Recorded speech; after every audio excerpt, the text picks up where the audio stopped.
Welcome to Sex at 10. I'm Rebecca Rosenblat, certified relationship and sexuality therapist and your host, here to answer your questions on all things intimate. Whether you're stuck in a relationship dilemma, have issues with your body, trust, trauma, addiction, or orientation, or just need little help with turning up the heat in your bedroom, give us a shout at 1-800-968-7836 and let's chat. Everything's fair game. If you thought about it, we can talk about it. Let's begin by having an important discussion on online dating, since more and more people are meeting that way nowadays. And to help me with that, we're being joined by Mani Gill, co-founder of datingfound.com. Mani comes from a background in engineering, but has worked in the space of online dating for over 4 years. His company has received a lot of success and notoriety in the last couple of months, so it's been mentioned in various major media outlets. As such, I'm very excited to have him joining us tonight to enlighten us on the ins and outs of online dating, since not all dating sites are created equally. Welcome to Sex at 10. Thank you for joining us tonight. Thank you for having me, Rebecca. It's a great pleasure. Mani, we constantly hear that a lot of matching algorithms don't work, something that your co-founder experienced as a consumer. As such, you guys have come up with a unique brand which incorporates the human touch for accommodating our human uniqueness. So can you please begin by telling us a little bit about what that looks like and how it's different from other online dating sites? Right, so a lot of pre-existing dating sites, they send you matches according to their predetermined questions. And how you perform on those set of questions, their computer program or their algorithm sends you matches.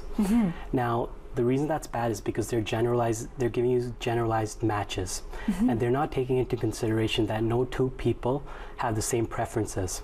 Exactly. So this is what DatingFound does a lot better. Rather than relying on computer programs to send out generalized matches, we handpick them through our experienced matchmakers and give them unique matches.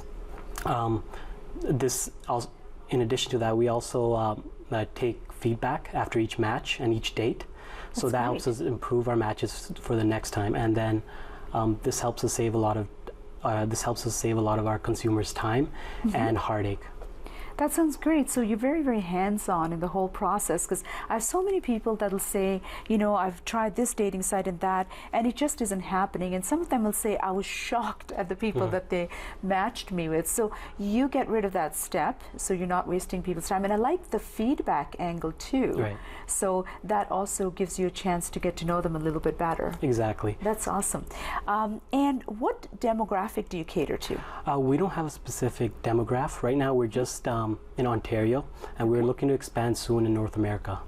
That's awesome. Right. So right now all of your matches are pretty much in Ontario, and you're working with all age groups? Exactly. Every age group from 26 to 60. We have many different ethnicities, many different age groups, many different ethnicities. So yeah, that's great for GTA and Southern Ontario in general, because we're such a melting pot. Diversity is huge here, so it's good that you cater to a whole bunch of different people, and it's not just excluding certain groups. So that's excellent.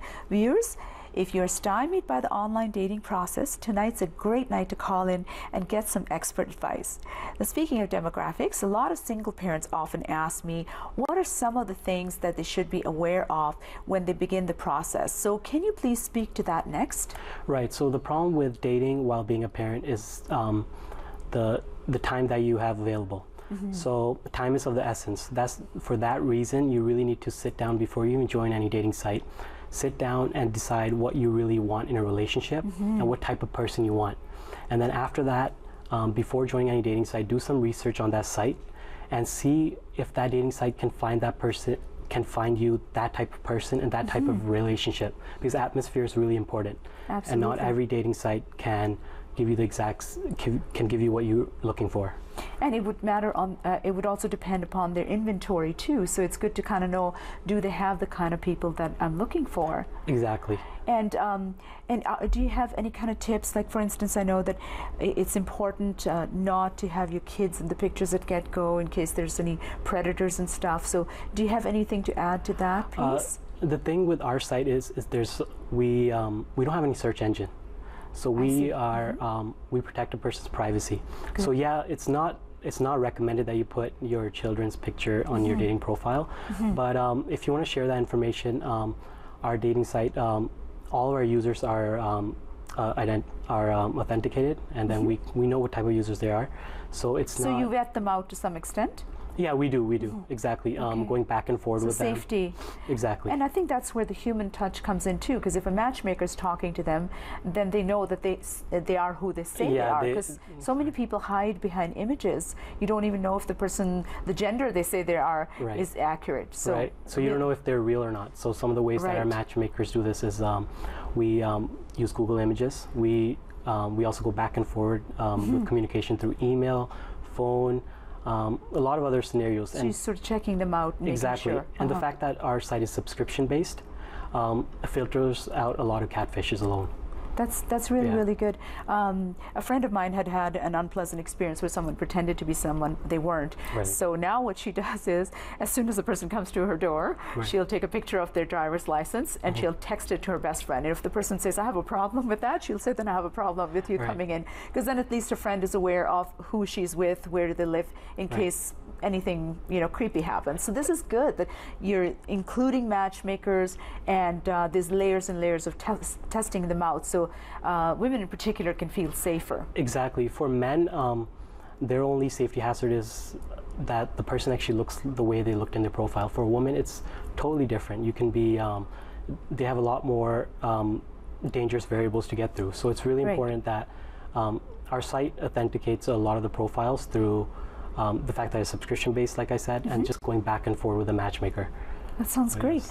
Viewers, most of us are online consumers in one way or another. So if you're trying to date, why not try your luck online as well, since it opens up such a huge pool of possible candidates that you'll have no way of meeting otherwise. And if you're a newbie to the concept, grab that phone right now and call us to get some expert advice. Another group of people who can often feel insecure in the dating scene are the newly divorced, some of whom may not have dated in eons or married the only person that they ever dated. As such, when they do enter the dating maze, it can feel daunting because dating nowadays is very different from dating at any other time.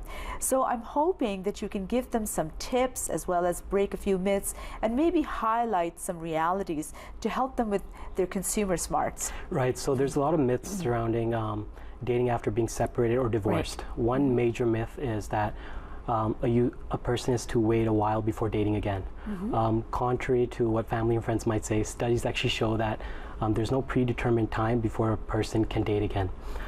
It's actually dependent on the individual. It's dependent on their circumstances and whether. And as long as they've gotten over their ex. Exactly. So if they're willing to move forward and willing to move forward, that's really, really important, because some people, they made up their mind to leave the relationship a long time ago, and this was just like the final step. So they're in fact ready to move forward. And there's others, they could have divorced 2-3 years ago and they're still obsessed with their ex. Exactly, that's another thing. And the two tips I would give to people that are just getting back into dating after being divorced or separated is one major one is to rediscover yourself. A lot of times when you get into marriage, you tend to lose who you truly are. So with this, you have this opportunity not only to discover yourself, but to try things that you weren't able to try before. Exactly. It opens up all kinds of possibilities, and you can see who you really are. And I think that's a really good point, get to know yourself. And also say to people, if it was really, really acrimonious, you want to get rid of that baggage. You don't want to bring it into the new relationship. So sometimes it's good to work on yourself, whether it's through therapy or some kind of discovery, spiritual journey, whatever it might be. So I think that's brilliant that you're suggesting that, yes, take the time and get to know who you are, know your wants and also your deal breakers. I think people have a pretty good idea when they've been through a rough relationship what their deal breakers might be. Viewers, dating, sex, relationships, we got it all covered. So grab that phone and call us so we can try and help you with your struggles. Let's discuss busy professionals next. I had a girlfriend call me once, inviting me to join her for dinner when she was supposed to be on a date with the CEO of a major company. Assuming that she was kidding or about to propose something kind of lascivious, I asked her what she was talking about. She said neither party felt any magic, so the guy asked her to invite a couple of friends to have dinner with her. on him so they wouldn't waste each other's time. Moral of the story, some people are particularly sensitive to wasting their time on bad matches, something you've mentioned. And since your company is mindful of that, can you discuss that concept next, please? Right, so our company's main objective is not to waste a person's time. Our main goal is to get that person a match that they, according to their unique set of preferences.